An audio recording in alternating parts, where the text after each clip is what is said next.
everyone, and welcome to the General Hospital recap for October 11th. As always, don't forget to subscribe so you don't miss any of our videos or recaps. Also, be a beauty and hit that bell down below so you don't miss any of our videos or recaps. You get personally notified. Let's get right to it. At General Hospital, Ava is getting ready to leave GH. She's pretty much all healed. She has just a mark really right there. Kiki can't spend a lot of time here, and Ava thinks she's mad, and Kiki was just really worried about her. Kiki asks Ava why Griffin blamed himself for her leaving, and Ava's like, oh, we had a disagreement. And then Deanna comes in and tells her release papers are going to take a little longer than expected. Kiki can't wait, though. It doesn't even occur to Ava that today is the anniversary of Morgan's death. And Kiki says she's seeing Avery, and Ava wants her to bring her to see her, and Kiki doesn't think it's the best thing for today.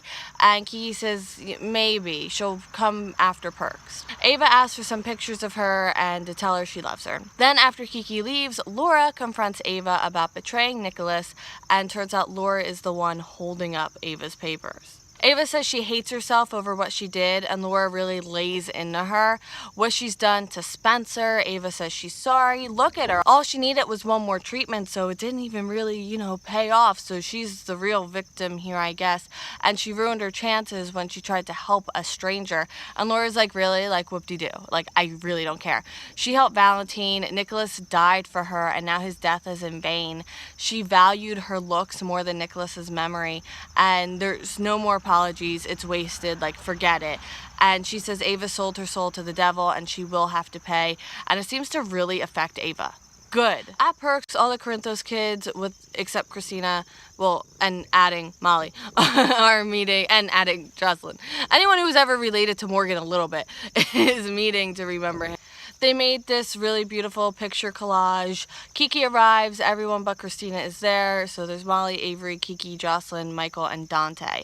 Kristina texted Molly that she's not coming. They ask why, and Molly's like, well, if I had to speculate, she just dropped out of PCU, and Alexis was really upset, so she thinks they're together right now. And Michael's like, you know what, Morgan would sympathize with that situation, so it's all good. They all have a drink that was Morgan's creation, hot chocolate and espresso, which sounds really good, and I had like 5 espresso beans before I started filming this, so that should kick in around the 12th. All proceeds are going to go to the Morgan Corinthos Foundation. Jocelyn has the perk hats, and they all put one on. Dante reflects on meeting Morgan on the shortcut between Sunny and Carly's house. He had been the one to find it. Kiki, I remember that. Remember those scenes like in the woods? Kiki offers to take a picture of all of them, and Michael wants her in the picture as well. And then Ava comes up and decides to kind of crash the party to see Avery. And Michael asks Molly and Jocelyn to take Avery away from this situation. So Kiki's like, why are you here? What? Like, I didn't invite you here. Why are you here? You were supposed to text me, I would have brought her to you. And Ava says she didn't realize why they were all at Perks, because again, doesn't even faze her that it's the 1-year anniversary of Morgan's death. Like, she could care less. Kiki asks why she didn't just turn around and leave when she saw they were all there, though, because obviously they're there. There's pictures of Morgan, like, they're there for a reason. Michael tells Ava that Avery was having a really good time and now it's ruined. And Michael says they're remembering Morgan because of her, because, Morgan should be here right now, but he's not. And I've amended what I said. Ava contributed to Morgan's death. That's how I'll say it. Dante says that she's not welcome here. Kiki tells her to go, and okay, good. This is what I like to see. Maybe this will refire Kiki and remind her why she was mad at her mom. Kiki apologizes to Michael. Can they keep going? And he's like, me and Jocelyn were going to take Avery to the suit anyway. And Kiki feels that Ava ruined this. In the classroom at PCU, Kristina walked Parker to her classroom. They're kissing. The dean shows up and wants to talk about her conduct because, it's not the best conduct, I guess. She was seen kissing Kristina before Kristina left school, which is against the rules and doesn't reflect well on the school. The dean says her paperwork is waiting for her in the administration office, and then he leaves. And Kristina's like, what paperwork? Are you in trouble? And Parker's like, it's a severance package because I just got fired. Kristina's upset at the person who was spying on them. And then Alexis walks in because wrong time, wrong time. Kristina thinks it was Alexis that turned them in, and Parker even gets in on this a little bit. And I'm like, really, Parker? Really? Alexis is like, I didn't turn you in, but whoever did you a favor, and, good on that person. Kristina says that, she's the one who Kristina says that she's the one who pursued Parker, so Parker shouldn't be the one punished for this. And Alexis is like, but Parker should have stopped it. She's the professor. She's the person in the situation who's here. She should have put a stop to this. And Parker feels that she doesn't have to justify herself anymore because, well, who does she have to justify herself to? And Kristina still feels Alexis was involved. And Alexis is like, no, I came here to find out why you quit school. Kristina doesn't believe her, though, and Parker tells Kristina to stop. She got fired, so now she has to go. And she'll go to her parents' place in Oregon. They left her a house, and it's a college town, ironically. And Kristina's like, okay, I think I'll love that, because she's going with Parker. At Kelly's, Kevin meets Laura there. He feels something is wrong. She hasn't told him something, and she tells him about the gun and Valentine incident. She knows it was wrong and stupid, but she wanted to see the fear in his face. And Spencer's suit is pretty much dead without Ava now. It's been Spencer's purpose, and it's very concerning now that it's pretty much done. And I'm just sitting here like, hey, Valentine gets away with everything, so does Ava. Maybe that could be a perfect pairing.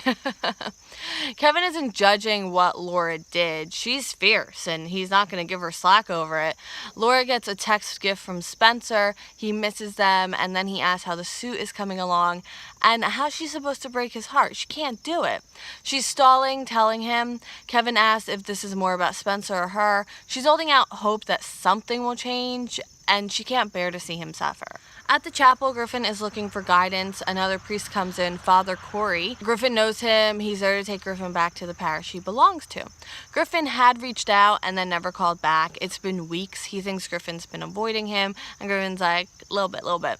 But because he's afraid of this being the end of his leave of absence, Griffin says that he has patience, and Father Cory is like, there are other doctors here. The bishop needs an answer, and Griffin was an exemplary priest, which is why he was granted this leeway and this extra time. The priest has faith, that Griffin can resist temptation, and the priest who replaced him is needed elsewhere. Griffin asks for more time, but he has to make a decision whether he wants to continue to be a priest or not. Griffin wants to make sure he's worthy, and Father Cory says not to be so hard on himself.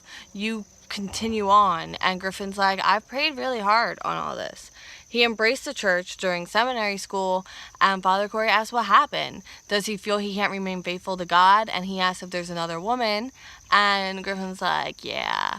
She kissed him, he stopped it. This is different than what happened with Claudette, though. He's just drawn to her, and he can't really put his finger on it.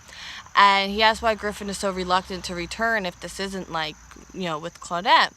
And he says it's more than just like physical. He's drawn to her. They were friends, and then she was injured in a fire. And he asks if he wants something more, and Griffin doesn't know, and he can't return before he has that answer. And Father Cory says he has to choose one life or the other. He'll pray for him, and he'll have to really look inside himself if he's not finding the answers out there. But he does need to make a decision. And now, end scene. Kevin tells Laura to brace herself. There may not be justice, but she will need to find peace. How can Ava justify what she's doing to Spencer and everyone else? Like, how can she just, live with herself?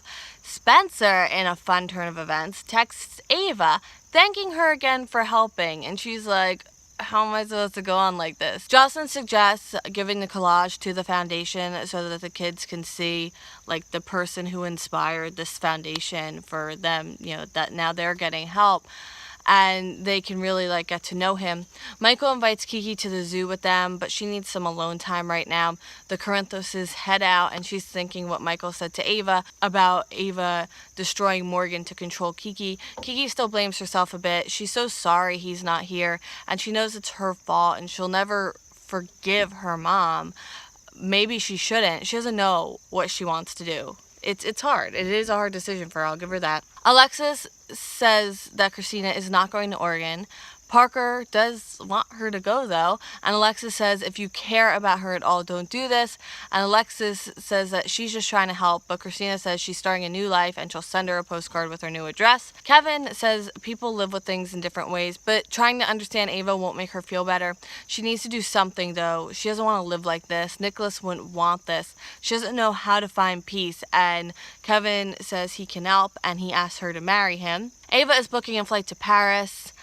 And the text that Spencer had sent, it's really nice. It's saying, thank you so much. You're the most beautiful person I know because you're doing this, and I hope you feel better. And it's just really, really sweet. And then Griffin is at Ava's door. So, yeah, that is it for the 11th General Hospital. I will be back with you in 2 seconds for more, and I will see you then. Bye.